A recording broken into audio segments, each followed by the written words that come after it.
이 시간에는 일상의 삶이 천국을 경험하려면이라는 주제를 가지고 누가복음 3장 1절부터 20절까지의 말씀을 통해서 하나님의 말씀을 전하려고 합니다. 이 시간 다 함께 누가복음 3장 1절부터 20절의 말씀을 읽겠습니다.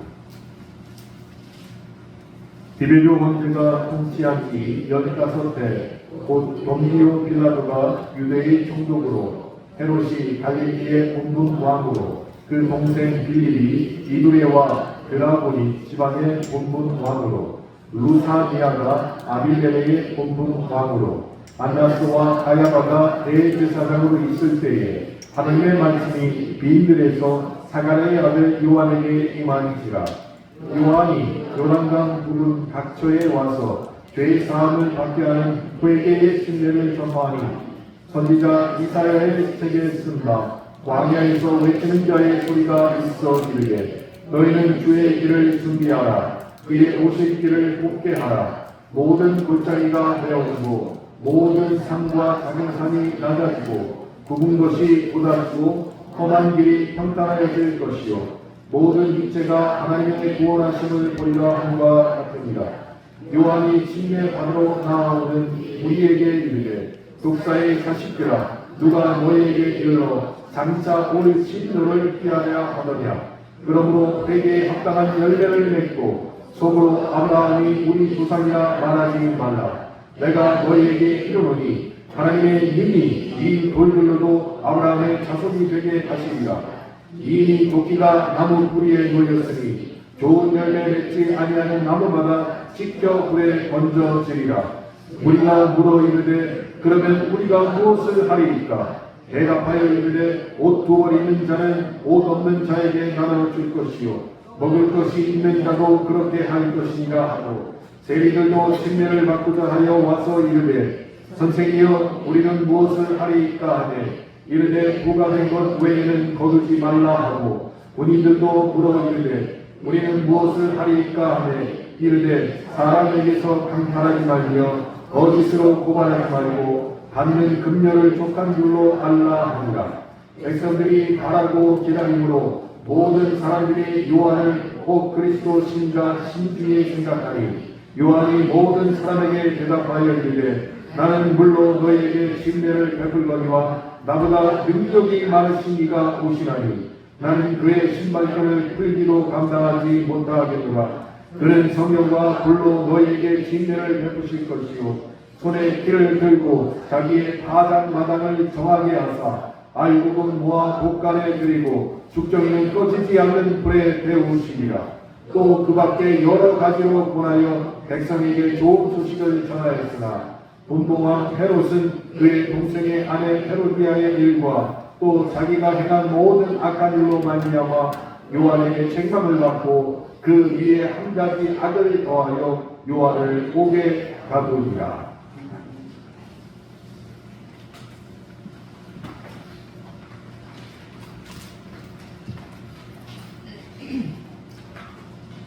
오늘 말씀이 누가복음 3장에 나오는 주인공이 침례 요한입니다. 본문 1절 말씀은 요한이 등장한 시대부터 우리에게 자세히 소개하고 있습니다. 디베리오가 로마 황제가 된 지 15년 되었을 때 하고 그 말을 시작하죠. 디베리오의 제일 기간은 서기 14년부터 37년까지 황제에 있었습니다. 디베리오는 첫 번째 황제인 아우구스투스의 뒤를 이어받은 로마 제국의 실제적인 통치자였습니다. 그런데 로마 제국의 땅이 워낙 넓다 보니까 로마에서 먼 지역은 지방을 나누어서 자신의 말을 잘 듣는 사람을 분봉왕으로 세웠습니다. 그리고 로마에서 파견한 또한 총독들이 그 자리에서 행정을 담당하게 됐습니다. 그 중에 유대 땅도 마찬가지였습니다. 오늘 말씀에서 볼 수 있듯이 유대 땅에는 본디오 빌라도가 총독으로 임하게 되었습니다. 이 본디오 빌라도 예수님의 십자가 처형에 관련된 주요 인물입니다. 그런데 성경에서 알려진 것 외에도 이 빌라도는 성전에서 돌을 빼내서 수로를 건설하다가 유대인들에게 민심을 잃어버린 총독으로도 기억하고 있습니다. 그리고 헤롯과 동생 빌립은 이스라엘을 나누어서 다스리는 분봉왕으로 책정되었습니다. 그런데 동생 빌립은 대체로 조용한 통치를 했던 반면에 형 헤롯은 유대인들과 갈등을 빚는 문제의 인물로 성경에 기록되어 있습니다. 그 중에서도 헤로디아에 결혼하는 문제로 인해서 침례 요한과 갈등을 빚다가 요한을 처형한 왕이 바로 이 사람이었습니다.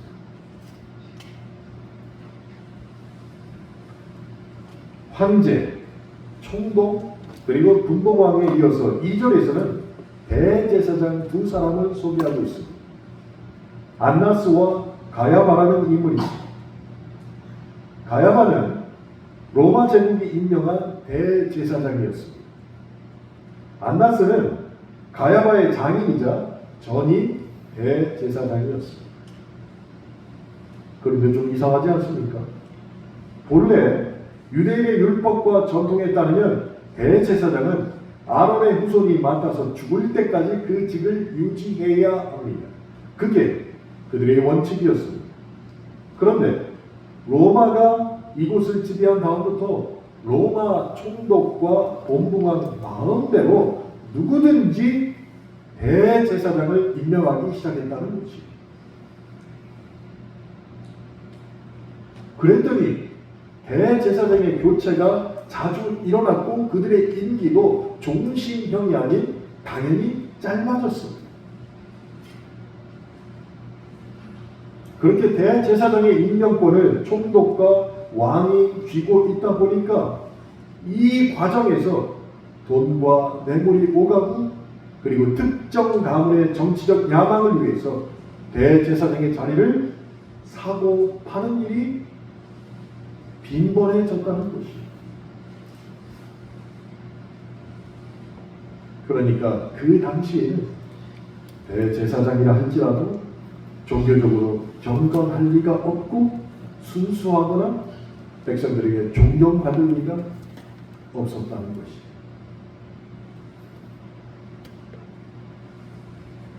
생각해 보십시오. 그 자리를 큰 돈을 주고 샀으니까 당연히 그 자리에 있는 동안 자신이 지불한 돈보다 더 벌어들여야 되잖아요.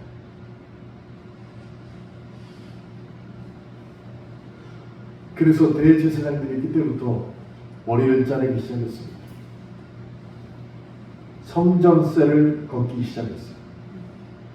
성전세 명목으로 희생 제물을 또한 성전에 오는 사람들에게 강요하게 되었습니다.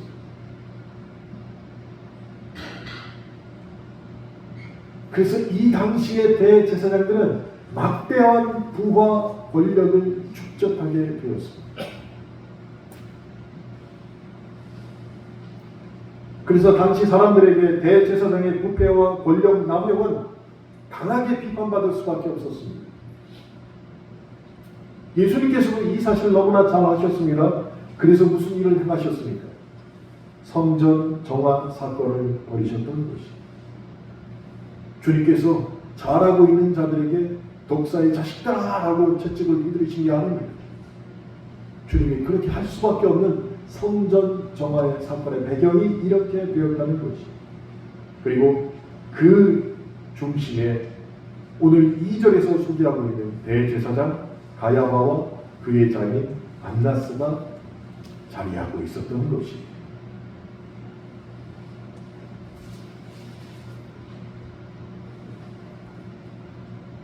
로마 황제는 하나님의 선민에게 그런 통치를 통하여서 수치와 모멸감을 안겨주었습니다.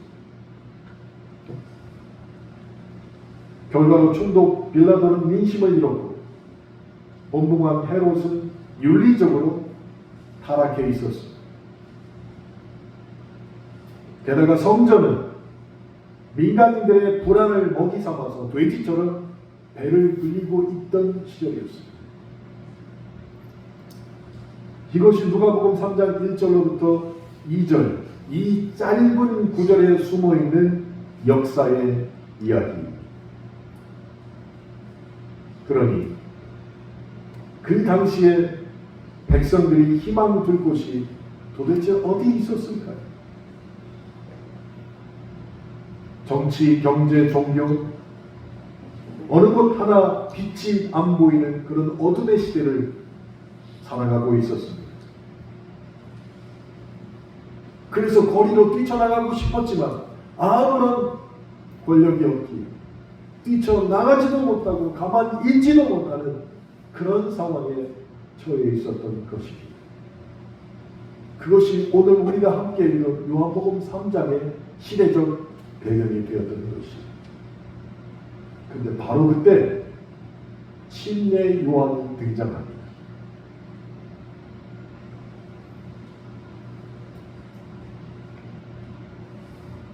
저에게도 타교단 목사님 친구들이 많이 있습니다. 근데 모여서 함께 성경에 대해서 얘기할 때 세례 요한이라고 하죠. 세례 요한이라고 하니까 머릿속에 들어오지가 않아요. 우리는 침례교니까. 제가 침례 요한이라고 했더니 이번에는 상대방이 머릿속에 안 들어오는 거예요. 그래서 타협을 했어요. 그냥 요한이라고 하자. 요한이라고. 앞에다가 침례 세례 붙이지 말고 그냥 요한이라고 그러자. 여하튼 그때 침례 요한이 등장을 합니다. 요한은 시대의 도리를 폭로하고 회개하고 하나님께 돌아오라고 외쳤습니다. 광야 이 외침이 세상을 뒤흔든 이유가 있습니다. 그의 메시지는 단순한 종교적 권고를 넘어서 지도자의 사악함과 종교적인 부패 그리고 사회 전반에 깊이 뿌리내린 부정과 불의에 대한 강력한 도전의 내용을 담고 있었기에 그 시대를 뒤흔들었다는 것이죠.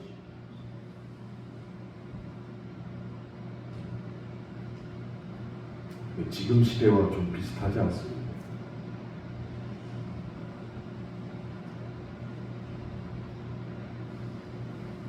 누가 잘했는지 누가 못했는지 하나님만 아십니다.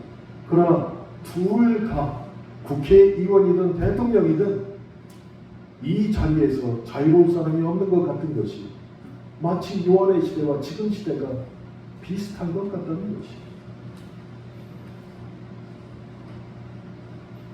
그러면서 누가복음 3장 4절로부터 6절을 통해서 침례 요한이 구약의 말씀을 인용을 합니다.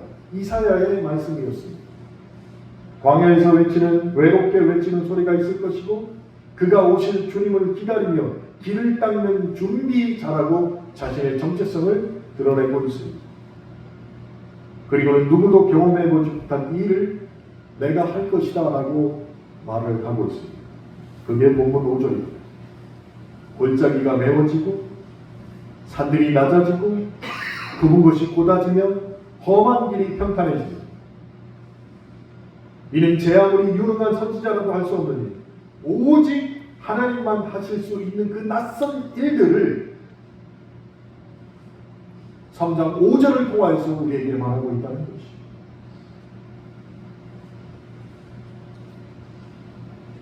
왜 요한은 사람이 할 수 없는 이 일에 대해서 그렇게 자신 있게 말할 수 있었을까? 요한은 지금 희망이 사라진 시대, 내일이 안 보이는 땅에서 이 낯선 사역을 선포하면서 이 모든 일을 하나님이 이루실 것이라고, 세상 천지가 눈으로 보게 될 것이라고 자신 있게 말하고 있다는 것이죠. 내가 하는 게 아니라 하나님께서 이 일을 이루실 것이다 라고 말하고 있는 것입니다. 그리고 나서부터 7절부터 9절까지 입에 담기 힘든 요한의 독설이 시작됩니다. 독사의 자식들아, 누가 너에게 일러 장차 오는 진노를 피하라 하더냐. 9절에는 이미 도끼가 나무 뿌리에 놓였으니 좋은 열매를 맺지 아니하는 나무마다 지켜 불에 던져지리라. 독설이 시작되었습니다. 요한이 패악한 세대를 향해서 하나님의 진노를 정말로 매섭게 선언하고 있는 것입니다. 그러자 우리가 두려움에 떨며 이렇게 반응합니다. 10절에 그러면 우리가 무엇을 하리까? 요한의 이 독서를 듣고서 그들의 마음이 찔렸다는 것이, 그러면 우리가 무엇을 하리까?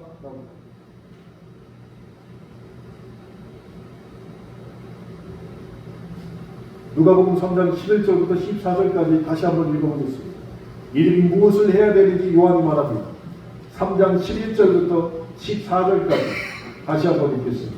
대답하여 이르되 옷 두 벌 입는 자는 옷 없는 자에게 나눠줄 것이요 먹을 것이 있는 자도 그렇게 할 것이라 하고, 세리들도 침례를 받고 하여 와서 이르되 선생이여 우리는 무엇을 하리까 하며 이르되 부가 된 것 외에는 거두지 말라 하고, 군인들도 물어 이르되 우리는 무엇을 하리까 하며 이르되 사람에게서 강탈하지 말며 거짓으로 고발하지 말고 받는 금료를 족한 줄로 알라 하니라.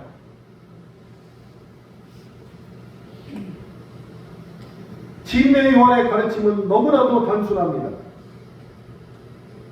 우리가 도대체 무엇을 하리까? 라고 외쳤던 그 말에 대해서 이렇게 간단하게 명료하게 얘기를 합니다. 무리에게는 속옷 두 벌이 있으면 나눠주라. 무슨 뜻입니까?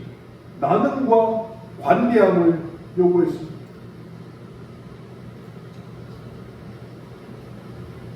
외신들이 깜짝 놀랍니다. 그렇게 많은 인파들이 한 곳에 모였는데 안전사고가 없을 뿐만 아니라 가지 못하는 자들이 미리 선결전을 해서 아무나 그 근처에 있는 커피숍 가서 커피 주세요 하면 커피를 주문하는 것이에요. 선결전을 했다는 것이에요. 나눔과 관대함을 우리에게 요한이 요구했던 것처럼 지금 이 시대에 많은 사람들이 초유의 사탄이 겪자마자 나눔과 관대함을 보이기 시작했습니다. 세리들에게는 무엇라고 말씀하셨습니까? 부가 된 것 외에 거두지 말라 하셨습니다. 모르겠습니다. 우리 교회에도 재무소에 근무하시는 분이 계셨습니다. 부가 된 것 외에는 거두지 말라라고 말씀을 하셨습니다. 이 말의 뜻은 부정과 탐욕을 버리고 공정하게 세금을 거두라라고 말씀하신 것입니다. 그리고 군인들에게도 말씀하셨습니다. 그 힘으로 사람을 협박하거나 강탈하지 말고 정직하게 살아라 라고 말씀하셨습니다.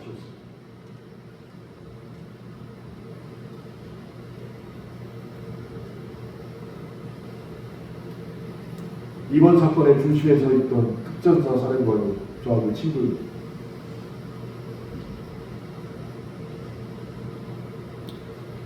저희 동기들의 목사가 28명이 있어요. 충남고등학교 25회 목사가 28명입니다.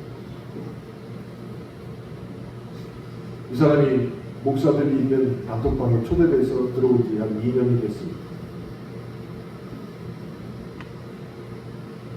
이번 일을 겪으면서 많은 목사님들이 야, 너 솔직해라.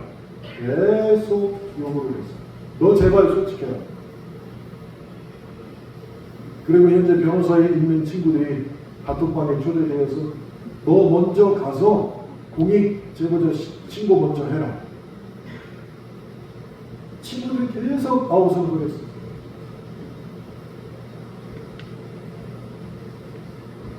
그렇게 하고서 있던 이야기를 드디어 토설해내기 시작했습니다. 오늘 누가복음 3장에 침례 요한이 군인들에게 한 말이 그것이었어요. 그 힘으로 사람을 협박하거나 강탈하지 말고 정직하게 살라라는 내용이 이미 2000년 전에 성경에 기록되어 있다는 것입니다. 하나님의 진노가 가까이 오면 특별한 의인이 되라고, 특별하고 복잡한 영웅적인 행동을 하라고 우리에게 말하는 것이 아니에요. 하나님의 진노가 가까이 왔다, 더 의인스럽게 살아라, 특별한 일을 해라 라고 우리에게 요구한 게 아닙니다. 무엇입니까? 오히려 우리의 일상의 자리에서 너는 신실하게 살아라 라는 것을 강조하고 있다는 것입니다.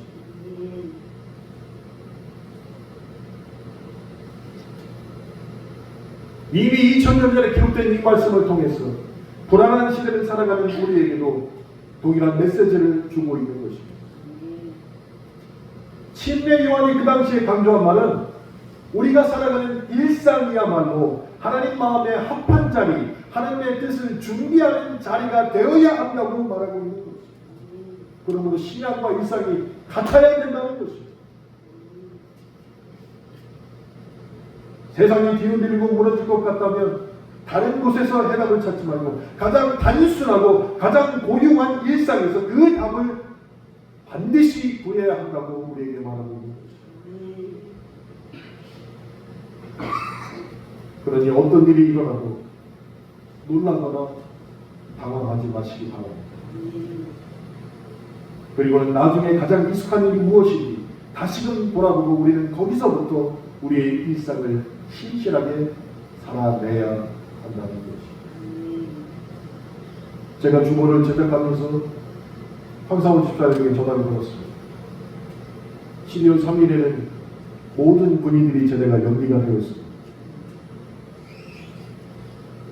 그래서 황 집사님에게 전화해서 민성이 18일에 제대하냐고 물어봤어요. 제대한다는 얼마나 다행이에요. 그리고 나서 어제 결혼식 가는 차 안에서 우리 민성이가 18일날 제대하면 지금 집사님이 차 안에 타서 한번 축하합니다. 그 다음에 한 말이 내 자식 아니니까 시간이 왜 이렇게 빨리 가는지. 자기 자식이 아니니까 금방 군대 가는데 금방 제대한다는 거. 그랬더니 그 중에 한 분이 누구라고 말씀 못 드리지만 제 뒤에 앉으신 분이 아유 그래도 내 새끼는 달러 그러십니다.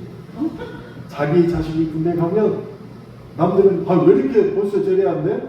이 말이 안 나온다는 거예요. 이 말이 안 나와요.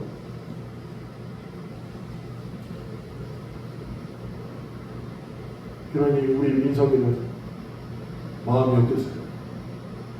18일은 제대한다 했는데 제대가 연기됐어요. 비상대응으로 연기됐어요. 어떤 마음이 들었어요?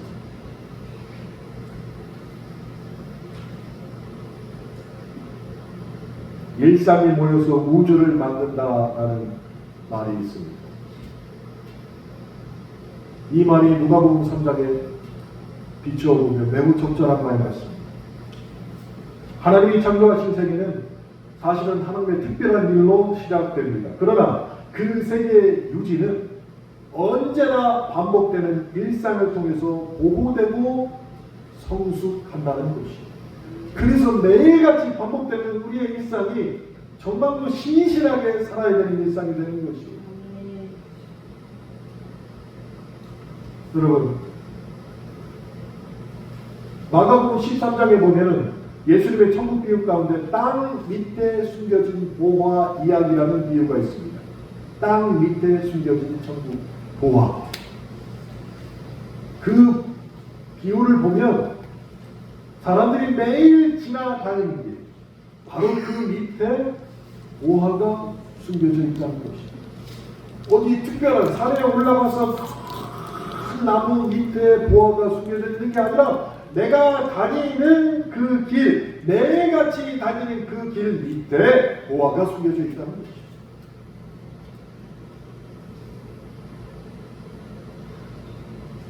그런데 그 보화를 어떤 이가 발견하면 모든 것을 팔아 그 땅을 사고 보화를 자신의 것으로 만듭니다. 근데 어떤 이는 매일 지나만 다녔지 발견하지 못한다는 것입니다. 우리의 반복되는 일상이 그런 보화라는 것입니다. 일상은 각자에게 맞는 눈높이를 주신 하나님의 소명이고 우리에게 주어진 보물입니다. 그 안에 천국이 숨어져 있습니다. 그래서 매일같이 반복되는 우리의 일상을 정말로 신실하게 살아내셔야 합니다. 이런 생각을 가지고 오늘 말씀을 다시 묵상해 보면 시대는 폐악하고 희망은 보이지 않을 때, 오늘 안 망한 게 다행일 정도로 느껴질 때, 하나님의 진노가 하늘에서 끔찍하게 떨어지고 세상이 끝장나 버리는 것 같은 때, 그때 우리가 어디하리오라고 탄식하는 그 재난의 순간, 요한은 담담하게 우리에게 말합니다. 너의 일상을 회복하라. 그리고 그동안 작고 단순하고 고루하다고 얘기했던 그 일상에서부터 믿음으로 해답을 찾으라고 권고하고 있다는 것입니다.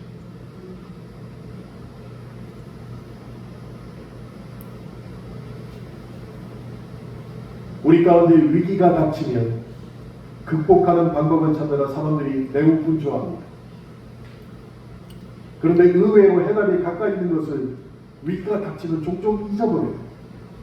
전염병, 전쟁, 경제 위기 같은 거대한 재난 상황에서 사람들은 특별한 구제책을 기대합니다. 그런데 실제로 위기를 견디고 극복하는 과정을 보면 일상의 작은 행동들이 가장 큰 위로와 힘을 준다는 것을 역사를 통해서 우리가 발견할 수 있다는 것입니다. 그 일상이 도대체 어떤 일상입니까? 의사와 간호사가 환자를 돌보는 정직한 태도에서부터 발휘됩니다. 이웃과 나누는 음식 한 접시도 우리에게 힘을 줍니다. 서로의 안부를 묻고 위로하는 전화 한 통화, 아이를 향한 엄마의 따스한 포옹과 말 한마디 등등, 이렇게 정말로 아무것도 아니고 별것 아니라고 손살에 치지만 사실 이것만큼 강력한 위기 극복 여왕이 없다는 것입니다. 우리 일상이 무너집니다. 지난주에 제가 후배 장인이 돌아가셨다는 이야기를 듣고 급하게 달려갔습니다. 올해 82세셨습니다. 심정지가 오셨는데 119를 불러서 대전에서 119에 타자마자 대전에서 2시간 반 동안 병원을 찾지 못했습니다. 구급차 안에서는 심폐소생술이 계속 이루어지고 있었습니다. 2시간 반 동안 어떤 병원도 심정지가 온 그 위급한 상황에 받지 않겠다는 것입니다. 이게 대한민국에서 가능한 일입니까?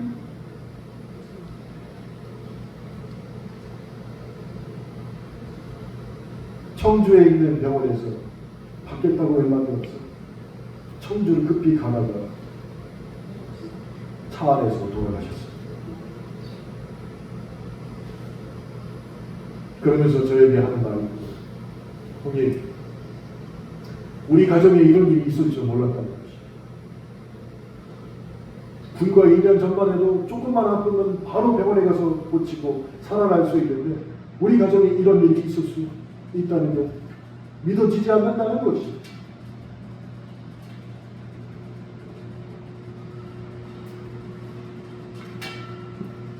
일상을 정말로 정직하게 대하는 태도로 살아왔다면 우리는 그런 위험을 우리 주변에 두지 않았을 것입니다.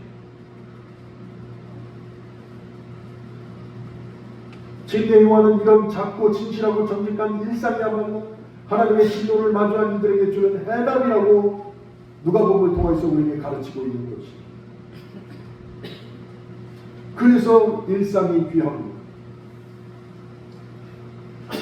사랑의 나눔, 정직한 태도, 서로를 위한 위로와 격려, 이 작은 일상의 행동들이 모여서 하나님의 나라를 이 땅에 이루어 간다는 것입니다.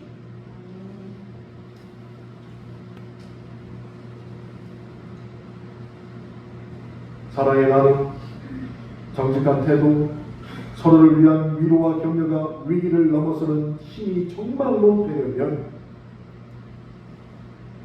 한 가지 전제 조건이 있습니다. 누가 사랑을 필요로 하는지, 누가 거짓말로 속이는지, 누가 억울한 일을 당하고 있는지를 정확히 알아야 한다는 것입니다. 그래서 사랑과 정직과 위로가 희망이 되려면 우리는 깨어있는 정신으로 우리의 시대와 현실을 보는 눈이 반드시 필요하다는 것입니다. 무리에게 옷을 나눠주고 부과된 세금 외에는 걷지 말며 강탈하거나 거짓으로 고발하지 말고 받는 금령을 족간줄로 하려는 침례 요한의 권고가 바로 그런 뜻입니다. 주님의 오심을 기다리며 준비하는 사람들이 해야 할 일, 그것이 바로 현실에 깨어 있는 것입니다. 불의의 현장에 어떤 곳인지 직시하며 주어진 일을 일상 가운데 묵직하게 감당하라는 말이 성경에 기록되어 있다는 것입니다. 사랑하는 성도 여러분, 저는 아직도 잘 모르겠습니다. 누가 악한 자이며 누가 거짓말을 하는지 아직은 잘 모르겠습니다. 그러나 분명한 것은 하나님 앞에 기도하라. 하나님, 선이 이기게 하시옵소서. 하나님은 아시기에 반드시 선이 이기게 하시옵소서. 그렇게 기도할 수밖에 없습니다. 사랑하는 성도 여러분, 우리는 성탄을 기다리는 대림절 세 번째 주일을 맞이했습니다. 지난 주간 우리는 온 나라가 진동하는 방송을 주었습니다. 그 후로 어제에는 현지 대통령이 산에 가게 되었습니다. 곳곳에 비탄과 분노의 함성이 양 진영에 더욱더 거세집니다. 지금 대한민국은 우리가 득세하며 상식이 통하지 않는 그런 밤을 양 진영에서 서로 고집하며 보내고 있습니다. 바로 이런 악몽 같은 시간, 하늘이 흔들리는 시간에 성경은 우리에게 말씀하십니다.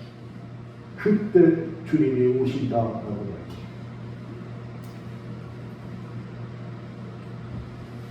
모든 산을 갖게 만들고 굵은 것을 곱게 만드시는 그 주님이 우리에게 오신다고 성경은 말하고 있습니다.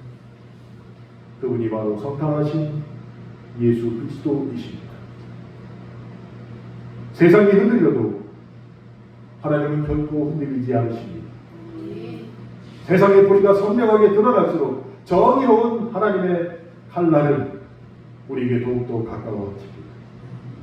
우리는 이러한 기다림으로 주님의 시간을 걸어가야 합니다. 주님을 기다리는 이 대림의 시간, 하나님의 뜻이 이 땅에서 이루어지길 정말로 우리가 믿고 기도한다면 깨어있는 정신으로 사랑의 나눔, 정직한 태도, 서로를 위한 격려와 위로가 진실로 무엇인지를 깊이 고민하시기를 바랍니다. 아멘. 그래서 우리의 일상이 계속 쌓이고 쌓여서 이 모든 어려운 문제들을 해결하는 원동력이 되기를 바랍니다. 아멘. 그 일을 위해서 주님이 오시는 그날을 촛불을 밝히는 우리의 복된 일상이 되시길 주님의 이름으로 축원합니다. 아멘. 함께 기도하겠습니다.